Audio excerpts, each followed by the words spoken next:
पर आपसे बात करेंगे। मैंने ब्रीफ बता दिया था सब बच्चों को, तो फिर भी मैं एक के रूप में इस विषय के महत्व के रूप में आपके सामने कुछ बातें रखूंगा। ये पूरा का पूरा जो पेपर है आपका history of India after independence, ये पूरा पेपर लगभग 1947 से लेकर के और 2000 के बीच का ये पूरा इतिहास है, जिसमें 5 यूनिट हैं। और पहली यूनिट विभाजन और उससे संबंधित संविधान के निर्माण और राज्यों का विलय, फिर किस तरह से भारत और आधुनिकता क्या है भारत में, भारतीयता क्या है, सेक्युलरिज्म क्या है, और भारत को किस तरह से कंसोलिडेट किया जाए, कैसे उसको मजबूत किया जाए, ये सब बिंदु से ले करके, जो कि प्रारंभिक वर्षों के बिंदु हैं भारत की आज़ादी के बाद के, और उससे लेकर के भारत सन 2000 में क्या स्थिति होती है, भारत 1947 से 2000 के बीच में किस तरह की यात्राएं करता है। तो एक टोटल पर्सपेक्टिव अगर आप लेंगे और अगर ये प्रश्न आप अपने आप से पूछना चाहेंगे कि भारत का क्या हुआ 1947 से लेकर 2000 के बीच के भारत का अगर अध्ययन करना हो, तो आप कैसे बताना चाहेंगे। ये इस पेपर का जो है मुख्य कालखंड ये है। और इसके अंतर्गत ये बात इतिहास में जानने के लिए बड़ी महत्वपूर्ण बात ये होती है कि आप ये बात जाने कि कौन से प्रश्न पूछ रहे हैं आप। इतिहास में बहुत महत्वपूर्ण बात होती है कि किन प्रश्नों का उत्तर देने का प्रयास कर रहे हैं। अब बहुत से प्रश्न बनते हैं, उनमें जैसे कोई, मैंने पहले के भी क्लास में ये उदाहरण दिया था कि किस तरह से ये, जैसे महाभारत गीता शास्त्र में ये कहा गया, खास तौर से कौरव जो धृतराष्ट्र थे, उन्होंने संजय से पूछा कि मेरे और पांडवों के बच्चों ने क्या किया, धर्म क्षेत्रे कुरुक्षेत्रे समवेता युजुत्सव मामकाः पांडवाश्चैव किम कुर्वत संजय। ये गीता शास्त्र का पहला श्लोक है। इसी तरह से अगर कोई बच्चा, जो आप लोग सब लोग, हमें लगता है 1998 या सन 2000 के लगभग जन्मे होंगे आप लोग, ये मेरा अनुमान है, 22-23 साल के बच्चे हैं आप किसी से पूछेंगे कि ये बताइए कि 1947 के बाद से जब हिंदुस्तान आजाद हुआ, उसके बाद वो कौन से चरणों को प्राप्त करते हुए, किन स्टेजेस को क्रॉस करके भारत पूरी की पूरी जिसे कहते हैं 19वीं शताब्दी या 20वीं शताब्दी को पार करके 21वीं शताब्दी में प्रवेश करता है। 21वीं शताब्दी में प्रवेश करने के बाद क्या क्या घटनाएं घटनी हैं, ये सब भी आपके जानकारी के परिप्रेक्ष्य में है। आपके आज आप 2022 में हैं, तो आप ये जान रहे हैं कि सन 2000 से 2022 के बीच में क्या हुआ होगा। वो जो आपका ब्रेन है, वो जो मस्तिष्क है, उसको कहेंगे कि वो जो एक आपका कंटेम्पररी ब्रेन है, आधुनिक दिमाग है, उस दिमाग के माध्यम से आप सवाल पूछते हैं। और सवाल पूछने में बहुत सिंपल सवाल ये होता है कि भाई क्या हुआ, जरा बताइए कि क्या हुआ भारतवर्ष में 1947 की आजादी के बाद से लेकर सन 2000 के बीच में क्या हुआ। तो इसको क्या हुआ के बारे में फिर ये सवाल उठ जाता है कि लोगों के चिंतन में क्या प्रभाव आया, किस तरह का चिंतन लोगों का आया। और अगर इसी से शुरू किया जाए कि किस प्रकार का चिंतन आजादी के बाद, जिसे कहते हैं उपनिवेशवाद, भारत में, भारत एक उपनिवेश था, अंग्रेजों का एक कॉलोनी था, और जब उपनिवेशवाद की समाप्ति होती है, भारतवर्ष जब आजाद होता है, तो किस तरह की विचारधाराएं उस समय डोमिनेंट होती हैं। ये प्रश्न अगर कोई प्रश्न पूछे कि किन विचारधाराओं से अनुप्राणित होकर, प्रभावित होकर के वह भारत, नया भारत का निर्माण होता है, जिसे आप कह सकते हैं कि पूरी आजादी की लड़ाई जो है, या जो औपनिवेशिक शासन के विरुद्ध जो संघर्ष होता है, उसकी लिगेसी क्या है, उसकी धरोहर क्या है। यह सवाल अगर मान लीजिए कोई पूछे कि क्या धरोहर है, किस धरोहर के आधार पर जो है वह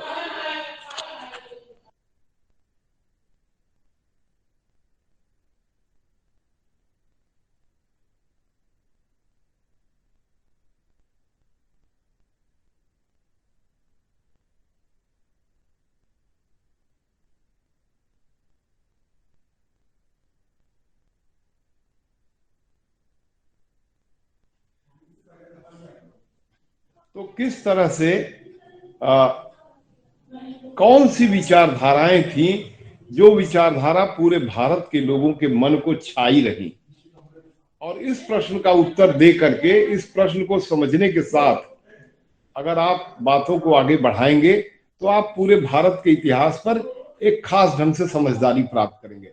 अगर ये सवाल मुझसे पूछेंगे आप कि आप बताइए कि भारतवर्ष जब आजाद हुआ तो उस आजादी के समय मुख्य कौन से चिंतन था जो लोगों के दिमाग में डोमिनेंट चिंतन था, मैं आपसे ये निवेदन करना चाहूंगा कि जिस समय भारत आजाद हुआ उसमें हिंदुस्तान की जनसंख्या बहुत कम थी। जो भारत दो राज्यों में, दो राष्ट्रीय राज्यों में उभर करके आए, एक भारत और पाकिस्तान, जो भारत जिसे आप कहते हैं उसमें 39 करोड़ लोग थे, 39 करोड़ लोग थे। और आज आप देखते हैं कि उसी भारत में 130 करोड़ लोग हैं। जब 39 करोड़ भारतवर्ष में थे तब उस समय भारत के लोगों को, 39 करोड़ लोगों को खाना खिलाने की बहुत दिक्कत थी। इतना अनाज नहीं था कि हम उन्हें खिला सकें। और मैं आपको ऐसे सूचना दे रहा हूं तथ्य के रूप में कि उस समय सोवियत यूनियन से 1951 में भारत में बहुत अधिक चावल मंगाया गया। आप सोचिए भारत कितना चावल, गेहूं, बहुत सी चीजों का इतना सरप्लस देश है आपका। आज इतना अधिक अनाज हो रहा है कि जैसा कि सरकार के लोग क्लेम किए कि उन्होंने 80 करोड़ लोगों को मुफ्त का, मतलब बिना पैसा लिए हुए सरकार की तरफ से लोगों को अनाज दिया गया जो कोरोना काल में। तो ये किस तरह का जो है वह भारत में विकास हुआ, ये इस पर एक प्रतिबिंब देता है।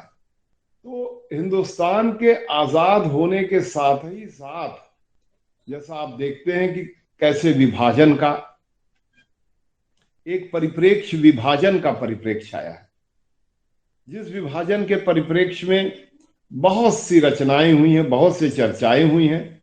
और इस विभाजन के परिप्रेक्ष्य को जो अगर आप इसको समझना चाहें तो ये बहुत जरूरी है इसको समझना, विभाजन के परिप्रेक्ष्य को, क्योंकि भारत के आने वाले समय का जो इतिहास है, 1947 के बाद का इतिहास है, उस इतिहास में भारत के विभाजन का परिप्रेक्ष्य का संदर्भ आज तक, उस संदर्भ की गूंज होती है। आज भी 2022 में भी विभाजन के संदर्भ में जो चर्चाएं हुई उनकी गूंज सुनाई देती है।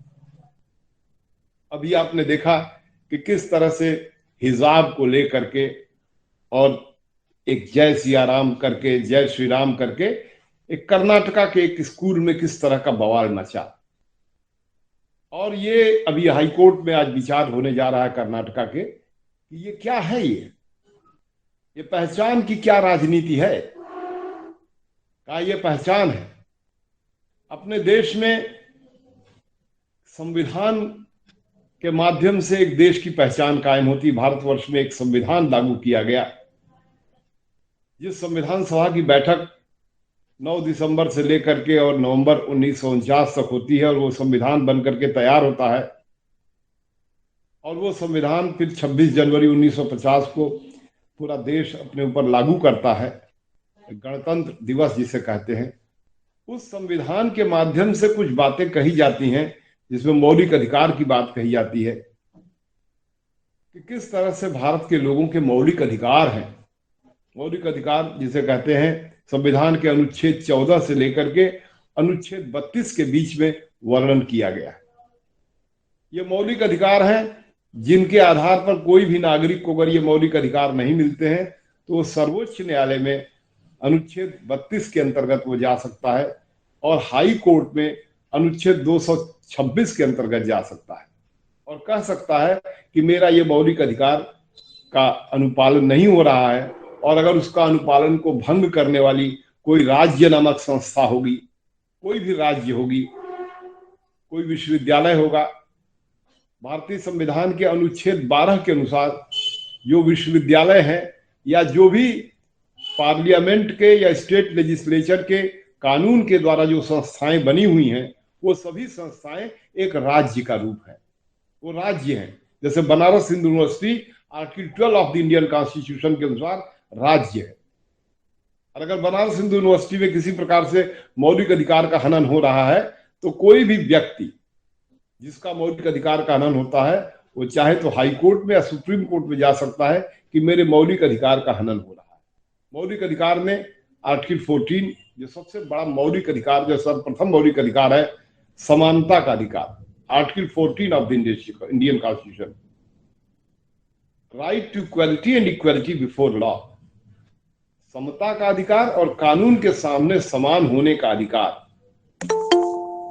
इस तरह से आप फिर इसी के साथ आप देख सकते हैं कि किस तरह से आर्टिकल 15 जिसके अंतर्गत किसी भी प्रकार के भेदभाव को मना किया गया है, आर्टिकल 15 के अंतर्गत ही ये बात कहा गया कि कुछ विशेष अवसर के भी सिद्धांत लोगों को दिए जाएंगे, जिसमें जो लोग थोड़ा पिछड़े हैं समाज में, उन लोगों को विशेष अवसर दिया जाएगा आगे बढ़ने के लिए। इसमें महत्वपूर्ण आर्टिकल 19 है, जो तमाम प्रकार की स्वतंत्रताओं की चर्चा की गई है। इसी आर्टिकल 19 में एक समय में राइट टू प्रॉपर्टी भी था, जिसको संविधान संशोधन के 44वें संविधान संशोधन के माध्यम से 77 से 80 के बीच में जनता पार्टी का केंद्र में शासन था, उसमें से राइट टू प्रॉपर्टी हटा दिया गया, लेकिन freedom of speech and expression, right to move, right to dress, जिस तरह से चाहे अपना कपड़ा पहन सकते हैं, ये सभी अधिकार आपके आर्टिकल 19 में है। इसी तरह से आपके संविधान में आर्टिकल 19 है, आर्टिकल 21 है, जिसको कहते हैं right to life and liberty, जीवन का अधिकार और स्वतंत्र होने का, मुक्त होने का, मुक्त रहने का अधिकार। और इसी आर्टिकल 21 के अंतर्गत बाद में चल करके पार्लियामेंट ने कुछ और एडिशंस किए हैं, जैसे राइट टू वर्क, कार्य करने के अधिकार को मौलिक अधिकार किया, राइट टू एजुकेशन भी इसमें जोड़ा कि हर व्यक्ति को, हर बच्चे को शिक्षा का मौलिक अधिकार है, उसे शिक्षा प्राप्त करना है, उसे राज्य मुहैया करे या कहीं से भी उनको व्यवस्था किया जाए शिक्षा के लिए, ये मौलिक अधिकार है। इसी तरह से धर्म के बारे में और अपने संस्कृति के बारे में, अपने आस्था और विश्वास के बारे में, इन सब के बारे में अनुच्छेद 25 से लेकर के और लगभग 30 के पहले तक ये सब चर्चाएं की गई हैं कि किस तरह से व्यक्ति को यह अधिकार है कि वो अपने धर्म का पालन कर सकता है, न केवल पालन कर सकता है बल्कि उसका प्रचार भी कर सकता है। लेकिन उन सब में तमाम प्रोविजंस भी लगे हुए हैं कि प्रचार कर सकता है, लेकिन उस प्रचार के साथ उसको ये भी कहा जा रहा है कि वो ऐसे ढंग से प्रचार न करे जिसमें पब्लिक मॉरलिटी, ये कॉन्स्टिट्यूशन का शब्द है, पब्लिक मॉरलिटी, जो जनता की नैतिकता है, उस पर कोई किसी प्रकार का आक्रमण न हो। अगर ऐसा आक्रमण होगा तो राज्य भी, राज्य सरकारें भी, राज्य भी और सर्वोच्च न्यायालय और उच्च न्यायालय भी उनमें हस्तक्षेप कर सकता है। तो इस तरह से आप देखें कि कैसे भारत में एक व्यक्तिगत स्वतंत्रता को दिया गया संविधान के माध्यम से, लेकिन उस व्यक्तिगत स्वतंत्रता के साथ एक पब्लिक मॉरलिटी की भी बात कही गई, एक जन नैतिकता की बात कही, और उस जन नैतिकता में किस तरह से ये बात उपस्थित किया गया कि आप अपने व्यवहार करने के लिए आप स्वतंत्र हैं, आपको बहुत स्वतंत्रता है अपने ड्रेस पहनने की, अपने सोचने की, अपने आस्था के, अपने व्यक्तिगत जीवन की। परंतु अगर कहीं पर कोई सरकार या कोई स्कूल किसी प्रकार का यूनिफॉर्म की व्यवस्था करता है, किसी कपड़े की व्यवस्था कर रहा है कि ये यूनिफॉर्म है, तो आपको उस स्कूल की मर्यादा के अनुसार आपको यूनिफॉर्म पहनना पड़ेगा। आप ये नहीं कह सकते हैं कि नहीं हमारे धर्म में इस तरह से पहनना जरूरी है। अब इसके बारे में तो खैर बहरहाल हम कोई निर्णय नहीं लेंगे, लेकिन बताएंगे आपको कि किस तरह से भी अभी उच्च न्यायालय में इसमें फैसला होने जा रहा है लेकिन ये सब जो बड़े गंभीर मामले आज 2022 में उभर रहे हैं, इन मामलों के जड़ में अगर आप जब देखना चाहेंगे तो आपको अगेन एंड अगेन 1947 पर आना पड़ेगा कि 1947 में हिंदुस्तान आजाद होने के बाद किस प्रकार के भारत का लक्ष्य रखा गया, भारत में किस तरह से आजादी होगी, तो उस आजादी का लक्ष्य क्या होगा, हिंदुस्तान के आजाद होने का लक्ष्य क्या है। भारत के संविधान में उसकी प्रस्तावना में भारत की आजादी का लक्ष्य दिया गया है।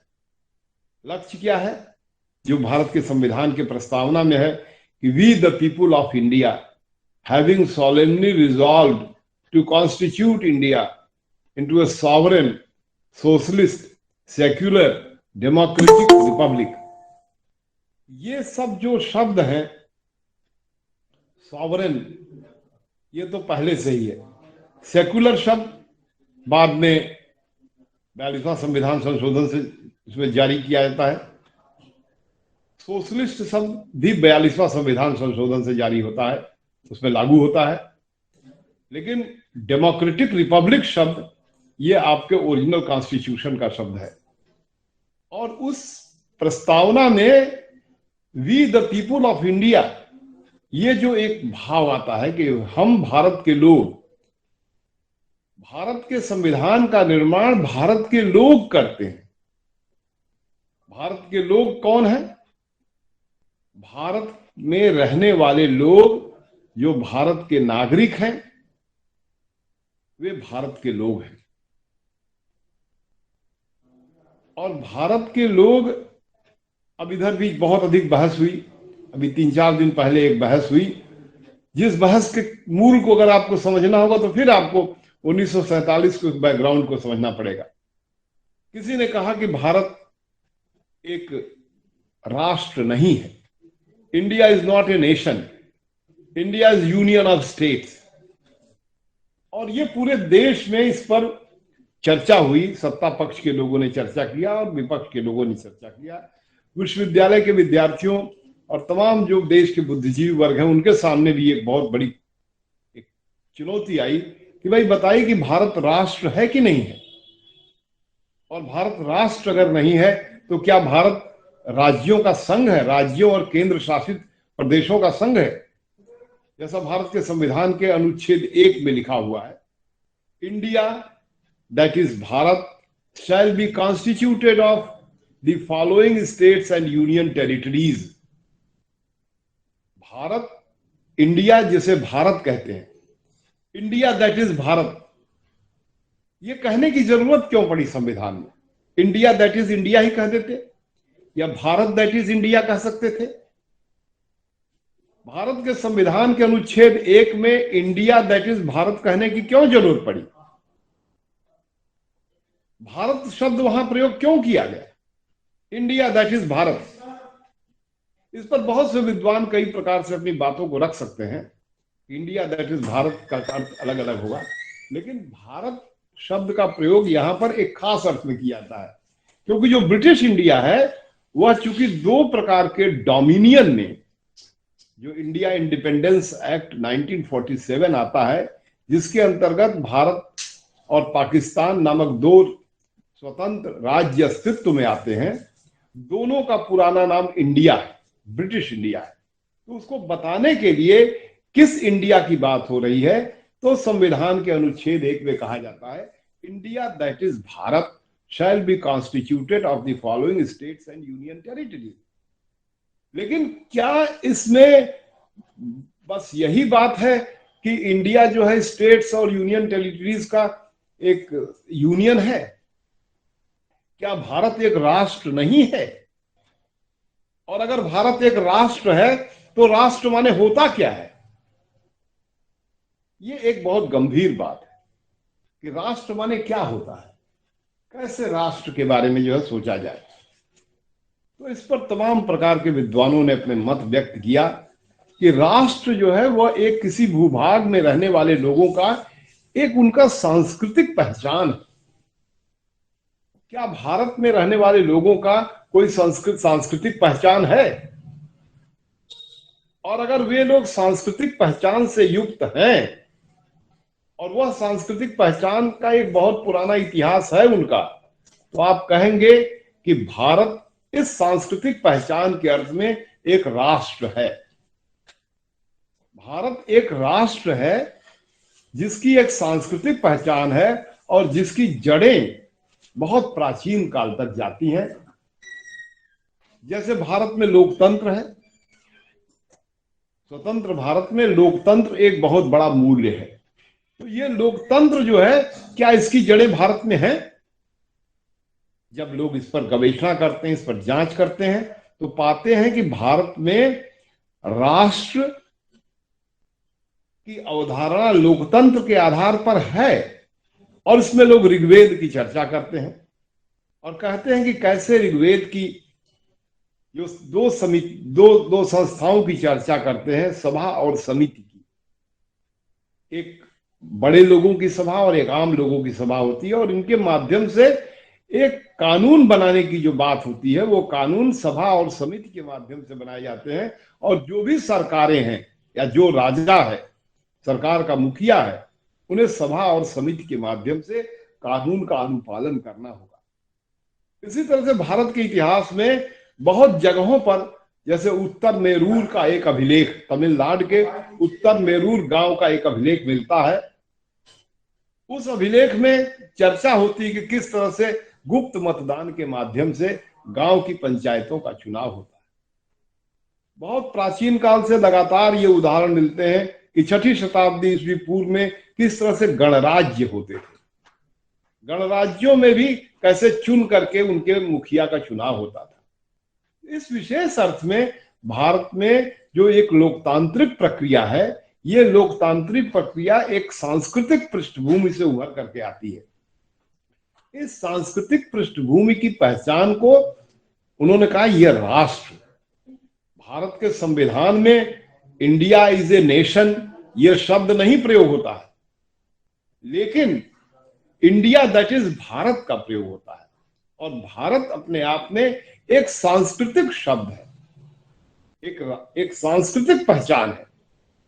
पाकिस्तान एक सांस्कृतिक पहचान है, भारत एक सांस्कृतिक पहचान है। और इस सांस्कृतिक पहचान के कारण भारत एक राष्ट्र है। भारत की सांस्कृतिक पहचान की भी व्याख्या करने में बहुत अधिक प्रतिस्पर्धा है, बहुत अधिक प्रतिस्पर्धा है। मैं ये नहीं कह रहा हूं कि भारत के सांस्कृतिक पहचान की एक व्याख्या किसी ने कर दिया तो वही व्याख्या सब लोग मान रहे हैं। भारत के सांस्कृतिक पहचान की बड़ी व्याख्याएं हैं, और 47 का समय एक ऐसा समय है जिसमें उन सभी व्याख्याओं में बड़ी बहस भी है कि भारत क्या एक समावेशी राष्ट्र है, एक समावेश सबको जोड़ने वाला है। अयम निजः परो वेति गणनाम लघुचेतसाम उदार चरिता नाम तु वसुधैव कुटुंबकम। क्या भारत इस वसुधैव कुटुंबकम के आदर्श को लेकर के एक समावेशी राष्ट्र है या समावेशी लोगों का समूह है, जिसमें यह कहा जाता है कि सत्य एक है लेकिन उसे कई तरह से कहा जा सकता है। भारत के सांस्कृतिक इतिहास में सत्य के प्रति इस प्रकार की समझदारी कि भारत के लोग इस बात को मानते हैं कि सत्य एक है लेकिन उसे कई तरह से कहा जा सकता है। एकम सद विप्रा बहुली वदंती। इसलिए यहां पर सत्य के प्रति किसी प्रकार के एक तानाशाही की बात नहीं है कि किसी ने कह दिया कि यह सत्य है तो किसी ने कहा कि इसको दूसरे तरह से भी कहा जा सकता है। और इस तरह से सत्य के कई प्रकार से जो वर्णन हो रहे हैं, उन कई प्रकार के वर्णनों को स्वीकार करने वाला यह देश समावेशी देश है। और इस समावेशी देश में इस बात को महत्व है कि आपकी बड़ी सांस्कृतिक विशेषताएं हो सकती हैं और हैं भी। भारत एक गुलदस्ता है, पुष्प का गुलदस्ता है, कई प्रकार के फूल हैं, सभी फूल मिल करके भारत का निर्माण कर रहे हैं। एक ही प्रकार का कोई पुष्प पूरे भारत का निर्माण नहीं कर रहा है। इस प्रकार का जो ये भाव है, जिसे कुछ इतिहासकारों ने यूनिटी इन डाइवर्सिटी शब्द का प्रयोग किया कि भारत में एकता है, विभिन्नता में एकता भारत की विशेषता। और कुछ लोग ये कहने वाले हैं कि विभिन्नता में एकता नहीं चलेगा, एकता में एकता, एक ही संस्कृति चलेगी, एक परिभाषा चलेगी। और भारत में इस तरह की बात करने वाले लोग भी आपको आजादी की लड़ाई के दौर में दिखाई देते हैं, जो खास तौर से फांसीवाद से प्रभावित होते हैं। फांसीवादी विचारधारा से प्रभावित, जो फांसीवाद इटली में प्रभावित होता है, जिसका नेता मुसोलिनी था, किस तरह से वो एक संस्कृति और एक नेता और एक राजनीतिक दल की बात करता है। कोई और राजनीतिक दल नहीं होगा, बस एक राजनीतिक दल होगा, एक संस्कृति होगी, एक नेता होगा। सांस्कृतिक अधिनायकवाद, फांसीवाद सांस्कृतिक अधिनायकवाद, उसी का जो है कोरोलरी, जो हिटलर जो है एक तरह से उसका चेला नाजीवाद जर्मनी में लेकर आता है, फांसीवाद का ही एक जर्मन संस्करण नाजीवाद है। उसमें भी एक संस्कृति और एक नेता और एक राजनीतिक दल, बाकी किसी को बर्दाश्त नहीं किया जाएगा। इस प्रकार की विचारधारा के लोग भारतवर्ष में भी उभरे। आजादी की लड़ाई के दौर में ऐसे लोग उभरते हुए दिखाई देते हैं,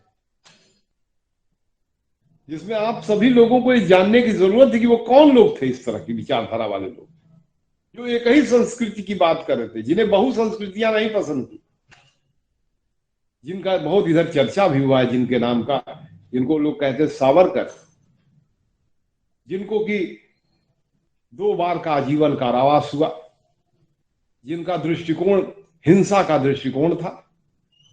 ब्रिटेन में पढ़ते थे और वहां से वो परियोजनाएं बनाते थे, हिंदुस्तान के कई अंग्रेज कलेक्टर का कत्ल कराया भी उन्होंने, नासिक के कलेक्टर का। उसमें उनको आरोपित किया गया, ब्रिटेन से भारत उनको लाया गया और उनको आजीवन कारावास 2 बार हुआ। और आजीवन कारावास के दौर में कई बार उन्होंने अंग्रेजों से माफी मांगा, और माफी मांगने के बाद उन्होंने कहा कि मैं आपके प्रति पूरा का पूरा जो है स्वामी भक्ति रखूंगा, मुझे छोड़ दीजिए जेल से। उनके बार बार के पत्रों के बाद उनको 1923 में छोड़ा गया, और छोड़ने के बाद उन्होंने हिंदुत्व के बारे में कुछ चर्चा किया, जिसमें उन्होंने कहा कि भारतवर्ष में एक ही नागरिकता होगी, वो हिंदू नागरिकता रहेगी, और दूसरे जो मुसलमान लोग हैं उनको नागरिकता नहीं दी जाएगी। इस तरह से एक खास विचारधारा को लेकर के, हिंदुत्व की एक खास परिभाषा को लेकर के, राष्ट्र की एक खास परिभाषा को लेकर के वो आते हैं। यद्यपि अंग्रेज उन पर विश्वास नहीं करते, बहुत लंबे समय तक उनको जो रत्नागिरी उनका घर स्थान है उस पर उनको केंद्रित रखते हैं, रत्नागिरी से बाहर नहीं जाने देते हैं। रोज उनको होता है कि आपको 24 घंटे में थाने में जाकर के बताना पड़ेगा कि आप यहाँ हैं। लेकिन 1939 में सेकेंड वर्ल्ड वॉर के दौर में उनको अंग्रेज लोग मुक्ति करते हैं, उनको स्कॉलरशिप वगैरह भी देते हैं, क्योंकि वो स्वामी भक्ति की कसम खाए रहते हैं, और वो हिंदू महासभा के अध्यक्ष बनते हैं, और उसके माध्यम से पूरे भारतवर्ष का भ्रमण करके वह इसी प्रकार के राष्ट्र की परिभाषा पूरे देश के सामने उपस्थित करते हैं, जिस राष्ट्र में वह हिंदुत्व की बात करते हैं। एक हिंदू का जो राष्ट्र होगा, और बाकी किसी को कहते हैं, बाकी लोगों को कोई भारत में नागरिक होने का दर्जा नहीं रहेगा। वो रहे यहाँ पर, लेकिन वो नागरिक नहीं रहेंगे, उनको वोट देने का अधिकार नहीं होगा। और इस तरह से उन्होंने 1939 से लेकर 1947 के बीच में, अगर उनके कृतित्व पर आप ध्यान देंगे तो आप पाएंगे कि किस तरह से उन्होंने एक खास किस्म के घृणा का वातावरण हिंदुस्तान में प्रचारित किया। और भारत का जो विभाजन 1947 में भारत का विभाजन होता है, उस विभाजन के लिए उन्होंने गांधी को जिम्मेदार बताया। उनका गांधी जी इसके लिए जिम्मेदार है, गांधी जी तुष्टीकरण कर रहे हैं, मुसलमानों के प्रति तुष्टीकरण कर रहे हैं। और उनका चेला जो नाथूराम गोडसे था, जिन्होंने गांधी जी को जाकर के 30 जनवरी 1948 को गोली मार दिया, और वहीं पर खड़ा रहा, भागा नहीं, गिरफ्तार हुआ, और गिरफ्तार होकर के जेल गए, वहीं बगल में थाने में गया। वहां पर जब एक विदेशी करस्पॉन्डेंट उससे मिला तो उसने कहा, नहीं, मुझे कोई अफसोस नहीं है गांधी को मारने का। एक खास किस्म का घृणा का वातावरण बनाने में सावरकर का योगदान था। यद्यपि सावरकर इतना बोल्ड नहीं थे, इतने बहादुर, मैं इस अर्थ में कहूंगा कि वो नहीं कहे कि मैं गांधी की हत्या में शामिल था। वो अंत तक जीवन में लगभग 1966 तक जिंदा रहे, वो कभी नहीं कहे। उन पर मुकदमा चलाया गया, लेकिन उन्होंने नहीं कहा नहीं मैं नहीं था इसमें। वो कुछ उसी तरह से जैसे कि अंडमान निकोबार में माफी मांग करके बाहर निकल गए थे, उसी तरह से इसमें स्वीकार नहीं किया कि हाँ मैंने गांधी को मरवाया, मुझे चलिए जो भी सजा देनी हो दीजिए, जैसा कि कोर्ट से ने कहा। मैं ये संदर्भ आपको इसलिए बताना चाहता हूं कि किस तरह से जो एक वातावरण जो बनता है, वो किस तरह का वातावरण देश में बन रहा था, उस वातावरण की जो छाया है, वो छाया लगातार भारतवर्ष में बनती हुई दिखाई देती है। जब भी कोई भारत के बारे में चर्चा होती है, कोई चुनाव का वातावरण होता है, किसी प्रकार की घटनाएं होती हैं, उन सब में कैसे 1947 किस तरह से 1947 के बाद के जो शुरू के वर्ष हैं, 1947 से 52 तक के वर्ष का किस तरह से लोगों के जीवन पर प्रभाव पड़ता है। लोग सोचते हैं आज भी, जैसे कहते हैं कि रिविजिट करना, फिर से उस स्थान पर जाना और वहां पर जा करके फिर से वहां से कोई न कोई ज्ञान की बात लेकर के कोई बात बोलने की कोशिश करना। तो ये बात आपको पूरे के पूरे 1947 से 2000 के बीच के इतिहास को पढ़ने के लिए ये सब जरूरी है कि आप ये बात जाने कि प्रमुख घटनाएं क्या हुई। जैसे अगर आपसे कोई सवाल पूछे एक शॉर्ट में कि 1947 से लेकर के 2000 के बीच की प्रमुख घटनाओं की चर्चा करिए, और इन प्रमुख घटनाओं के परिप्रेक्ष्य में भारत के स्वतंत्रता के बाद के इतिहास को पढ़ना चाहे पढ़िए, तो सबसे पहले आप कौन सी प्रमुख घटना का उल्लेख करेंगे? तो आप कहेंगे कि भाई सबसे प्रमुख घटना, हम तो 1947 के हिंदुस्तान की आजादी को ही सबसे प्रमुख घटना बताएंगे। सबसे प्रमुख घटना, उसके बाद की प्रमुख घटना 26 जनवरी 1950 के भारत के संविधान की स्थापना, उसके बाद की महत्वपूर्ण घटना भारत के संघ में राज्यों का विलय। ये एक बहुत महत्वपूर्ण घटना के रूप में आप देख सकते हैं, भारत के संघ में राज्यों का विलय, जिसे कहते हैं इंटीग्रेशन ऑफ नेटिव स्टेट। ये भी अपने आप में एक बहुत महत्वपूर्ण घटना घटती है कि भारत के जो यूनियन जो होता है, भारत जो संघ अस्तित्व में आता है, उसमें राज्यों का किस तरह से विलय होता है। इसके बाद की महत्वपूर्ण घटना आप क्या कहना चाहेंगे कि किस तरह से भारत विकास के खास रास्ते को लेता है, जिसे हम लोग प्लानिंग कमीशन कहते हैं। प्लानिंग कमीशन के माध्यम से विकास के रास्ते को अपनाया जाना, जो प्लानिंग कमीशन की अवधारणा किस तरह से स्वतंत्रता के पहले से शुरू होती है कि 1929 में प्लानिंग कमेटी बनती है, सुभाष चंद्र बोस कांग्रेस के अध्यक्ष होते हैं और जवाहरलाल नेहरू को उसका प्लानिंग कमेटी का अध्यक्ष बनाते हैं। अगर आप काशी हिंदू विश्वविद्यालय के लाइब्रेरी में जाएंगे तो आप पाएंगे वो प्लानिंग कमेटी ने पूरे भारतवर्ष के विकास की एक ब्लूप्रिंट तैयार किया, जो बाद में प्लानिंग कमीशन में उसको यूज किया गया। प्लानिंग कमीशन अपने आप में भारत के लिए एक बहुत बड़ी घटना के रूप में आप देख सकते हैं। और उस प्लानिंग कमीशन की जो अवधारणा है उसमें यह है कि राज्य, सब कुछ में राज्य की भूमिका बहुत बड़ी रहेगी। प्लानिंग कमीशन का जो पहला डॉक्यूमेंट है, जिसको जवाहरलाल मेहलानोबिस एक फिजिक्स के व्यक्ति थे, जो कैसे स्टैटिस्टिक्स वगैरह का प्रयोग करके पूरे भारत के लिए कितना पैसा किन किन क्षेत्र में लगाया जाएगा, उसका डॉक्यूमेंट तैयार किए। और उस डॉक्यूमेंट के अगर आप पढ़ेंगे, प्रथम पंचवर्षीय योजना के डॉक्यूमेंट को अगर आप पढ़ेंगे, जो 1951 से लेकर के आप कह सकते हैं 56 तक के बीच का जो पहला पंचवर्षीय योजना को आप कह सकते हैं, उस पंचवर्षीय योजना के डॉक्यूमेंट के पहली लाइन क्या है कि the state shall be at the commanding height of the economy. The state shall be at the commanding height of the economy. आज 2022 में क्या state commanding height of the economy पर है? क्या सन 2000 तक आते आते state commanding height of the economy पर आ गया?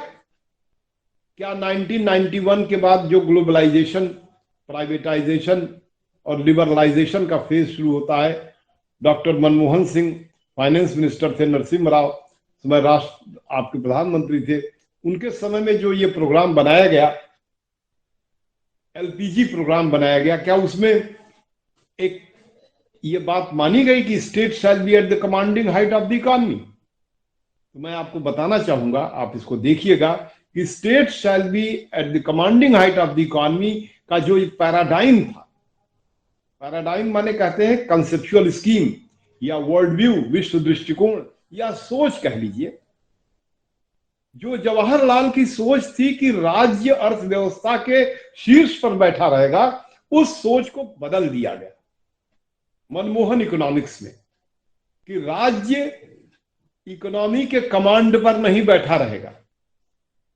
और जो अभी नई सरकार के अधीन जो नीति आयोग आया है, नीति आयोग में इस बात को बहुत स्पष्ट रूप से वर्णित किया गया है कि राज्य जो है वह कमांडिंग हाइट पर नहीं रहेगा। राज्य की क्या भूमिका होगी? राज्य की भूमिका होगी कि एक ऐसा वातावरण तैयार करे, एक इन्वेस्टमेंट का ऐसा माहौल तैयार करे, जिस इन्वेस्टमेंट के माहौल में व्यक्ति खुद मुख्तार बने, स्वयं अपने आप में खुद मुख्तार बन करके वह खुद अपने रोजगार खुद तैयार करें। और रोजगार तैयार करने के लिए जिन शब्दों का प्रयोग किया गया, वो स्टार्टअप इकोसिस्टम शब्द का प्रयोग किया गया। एक स्टार्टअप डेवलप करे, और उसी स्टार्टअप डेवलप करने के संदर्भ में यूनिकॉर्न शब्द का प्रयोग किया गया। यूनिकॉर्न एक ऐसा जानवर होता है जिसके पास एक सींग होती है, लेकिन यूनिकॉर्न शब्द स्टार्टअप के संदर्भ में यह प्रयोग किया गया कि वह स्टार्टअप या वह एक शुरू करने वाला बिजनेस जिसमें $1 बिलियन लगाया जाएगा, वो स्टार्टअप यूनिकॉर्न कहलाएगा, जिसके बारे में कहा जाता है कि अमेरिका में सबसे अधिक यूनिकॉर्न स्टार्टअप है, उसके बाद सेकंड नंबर पे चाइना और थर्ड नंबर पर इंडिया है। तो ये जो एक पैराडाइम शिफ्ट हुआ, या हम तो इसे पैराडाइम रिवॉल्यूशन कहते हैं, ये सोच में क्रांति, जवाहरलाल की सोच बनाम डॉक्टर मनमोहन सिंह की सोच बनाम प्राइम मिनिस्टर मोदी की सोच, इन सभी सोच का अगर आप विश्लेषण करके इस परिप्रेक्ष्य को लेकर के जब भारत का इतिहास पढ़ेंगे, तो आपको ये बात आएगी कि 1947 में जिस तरह का हिंदुस्तान निर्माण करने की बात जवाहरलाल और उनके तमाम सहयोगी सामने आए, जिसके लिए उन्हें भारत की जनता ने अभूतपूर्व मोहब्बत दिया। 1951-52 का चुनाव, 1956 55-56 का चुनाव, उसके बाद 61-62 का चुनाव, इन सभी चुनाव में जवाहरलाल की party Congress party bumper vote से 2/3 से अधिक बहुमत से चुनाव जीतती है। ये एक बहुत बड़ी महत्वपूर्ण तथ्य है जिनको जानना चाहिए कि इतने बहुमत से कैसे चुनाव जीत रहे हैं। ये जैसे लगे कि darling of the masses, masses के इंडिया की जनता का ये कोई महबूब हो। जवाहरलाल भारत की जनता का महबूब जीतता है, चुनाव जीतता है, पूरे भारत के लोग का उसके प्रति बड़ा एक स्नेह होता है। कानून भी नहीं बनाता है, हिंदू कोड अधिनियम लेकर के आता है। जिस हिंदू कोड अधिनियम को डॉक्टर B.R. अम्बेडकर जब प्रस्तुत करते हैं, तो किस तरह से डॉक्टर B.R. अम्बेडकर की आलोचना होती, उनको इस्तीफा देना पड़ता है। वो लॉ मिनिस्टर थे, लेकिन जवाहरलाल ने कहा कि नहीं, मैं इस पर चुनाव लड़ूंगा, और अगर चुनाव में अगर मुझे समर्थन मिलता है, जनता मुझे वोट देती है, तो मैं इसको हिंदू कोड अधिनियम लेकर आऊंगा। हिंदू कोड अधिनियम की सबसे बड़ी विशेषता ये थी, जो मुसलमानों के लिए नहीं बना था, वो हिंदुओं के लिए ही बना था वो कानून, कि किस तरह से हर हिंदू नारी के लिए, और ये कहा गया कि उसका एक व्यक्ति से जिनसे भी विवाह होगा, उस विवाह में वो व्यक्ति बहुविवाह नहीं कर पाएगा। आप सब लोग इतिहास के विद्यार्थी, आप जानते हैं कि हिंदू धर्म के लोगों में भी कैसे बहुविवाह प्रथा बहुत अधिक प्रचलित थी। एक एक व्यक्ति 100-100, 200, 500, 500, 600 कितने विवाह करता था। उसको हटा करके और किस तरह से यह भारत में ये कानून लागू किया गया, सक्सेशन का कानून लागू किया गया, संपत्ति में अधिकार का कानून लागू किया गया, गोद लेने का अधिकार के कानून पारित किए गए। ये सभी कानून जनता की सहमति से पारित किए गए और जनता ने इसके लिए बम्पर समर्थन किया। जवाहरलाल और उनकी पार्टी को समर्थन मिला। 51-52 का जो प्रथम जिसे कहते हैं इलेक्शन हुआ, जनरल इलेक्शन, जिसको कहते हैं कि 1951 का पीपुल्स रिप्रेजेंटेशन एक्ट का जो सेक्शन 14 है, उसके अंतर्गत जो उसकी भाषा है, भाषा यह है कि the president shall call upon all the constituencies to take part in the general election to constitute the Lok Sabha. Lok Sabha के निर्माण के लिए जनरल इलेक्शन होगा। उस जनरल इलेक्शन में सभी कॉन्स्टिट्यूएंसी के लोग भाग लेंगे और इस तरह से भारत के जो प्रथम 3 चुनाव होते हैं, उन तीनों चुनाव में भारत की जनता बहुत ही अनप्रेसिडेंटेड ढंग से इतना अधिक समर्थन देकर के एक मैंडेट देती है और इस मैंडेट के अंतर्गत जवाहरलाल देश को प्रगति के रास्ते पर आगे ले जाने का प्रयास करते हैं। और जो उनकी सोच थी, जो उनका पैराडाइम था, उसमें था कि राज्य अर्थव्यवस्था के कमांड पर रहेगा, वो रोजगार राज्य पैदा करेगा, तमाम प्रकार के भाखड़ा नांगल बांध और तमाम योजनाओं को राज्य बनाएगा, विभिन्न प्रकार के विश्वविद्यालयों को 100% राज्य फाइनेंस करेगा, शिक्षा में राज्य का पूरा पैसा लगेगा, तमाम प्रकार की नेशनल लेबोरेटरीज बनाई जाएंगी, यूनिवर्सिटी ग्रांट कमीशन अस्तित्व में आएगा, आया भी। इस तरह से राज्य, हर चीज में राज्य का एक मुख्य भूमिका रखी गई और इसी में आप जवाहरलाल ने किस तरह से एक खास विदेश नीति का पालन किया, जिसके बारे में आप लोगों को जानना चाहिए कि जवाहरलाल ने जो नीति का पालन किया वो 1947 से या उसके पहले से ही एक खास उनका दृष्टिकोण था आजादी की लड़ाई के दौर में कि हमें गुट में नहीं शामिल होना है। जो पूरा विश्व सेकंड वर्ल्ड वॉर के बाद जैसे गुटों में विभक्त हो जाता है, उसे गुट में नहीं शामिल होना है, सोवियत यूनियन के गुट में नहीं शामिल होना है और अमेरिका के नाटो सीटो सेंटो में नहीं शामिल होना है। वहीं पाकिस्तान शामिल हुआ, सेंट्रल ट्रीटी ऑर्गेनाइजेशन का सदस्य बना, लेकिन भारत बेलग्रेड कॉन्फ्रेंस 1960 के माध्यम से और उसके पहले के भी जो तमाम उसके प्रोनाउंसमेंट्स थे, उन सब के माध्यम से नॉन अलाइंड देश के रूप में भारत उभर करके आता है, जिसमें यूगोस्लाविया के मार्शल टीटो, जिसमें कि इजिप्ट के सादात, जिसमें कि किस तरह से घाट के एनकोमो और तमाम जो है वो इंडोनेशिया के, मलेशिया के, ये सब कैसे देश जो है वो नॉन अलाइन मूवमेंट के सदस्य बनते हैं। इन सब सदस्य बनने के साथ ही साथ कैसे भारत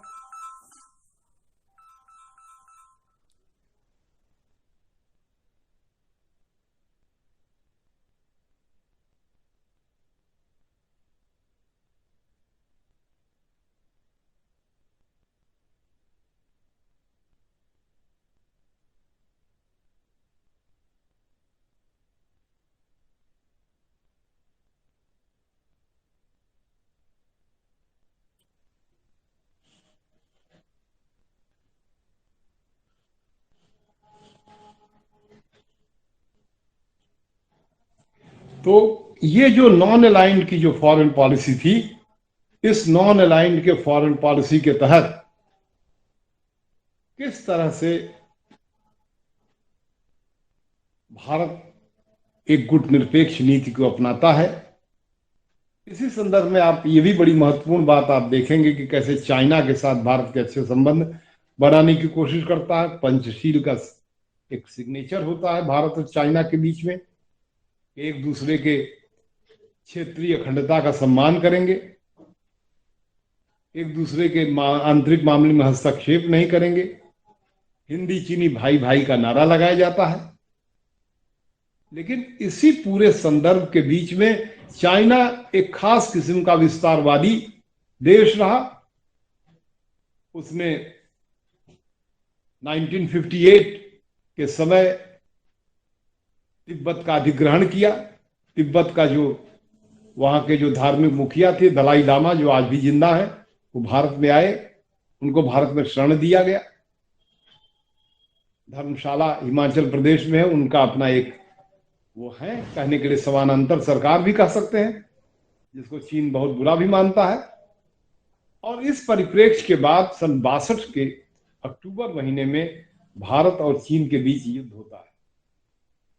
बॉर्डर को लेकर के युद्ध होता है। उस बॉर्डर के युद्ध को लेकर के जो युद्ध होता है, उस युद्ध में भारत को बहुत ही अपमानित होकर के, बड़े अपमानित होकर के भारत की पूरी सेनाएं, जिसे नॉर्थ ईस्टर्न फ्रंटियर एजेंसी नैफा कहते हैं, और उधर जो आपके लद्दाख वगैरह के जो इलाके हैं, उन सब इलाकों में भारत को बड़ा अपमानित होकर लगभग 40,000 किलोमीटर की जमीन उसको देनी पड़ती है, त्याग देनी पड़ती है, और भारत बहुत अपमानित होता है। और ऐसे अपमानित होने के बैकग्राउंड में किस तरह से बड़े गुप्त पत्र, जो बहुत बाद में जाकर प्रकाशित हुए, जवाहरलाल नेहरू कैनेडी को लिखते हैं, अमेरिकन प्रेसिडेंट को लिखते हैं, और वही गुप्त लेटर ब्रिटेन के प्राइम मिनिस्टर को लिखे जाते हैं, जो गुप्त लेटर अब प्रकट हुए हैं, जिनका कोई record ministry of foreign affairs में नहीं था। उन लेटर्स में मांग करते हैं कि भारत की मदद किया जाए, और अमेरिका पूरी की पूरी अपनी सेना भारत के लिए मदद के लिए भेजता है, भेजने की तैयारी करता है, और जो उसका हिंद महासागर में 7वां बेड़ा है, वो भी भारत बंगाल खाड़ी की तरफ बढ़ने लगता है।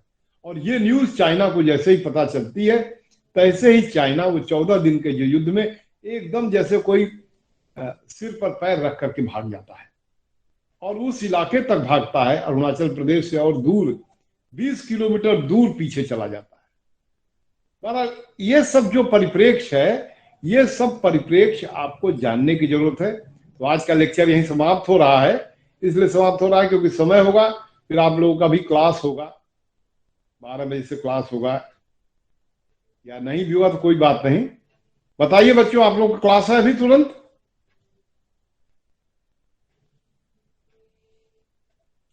सर आपका ही था सर।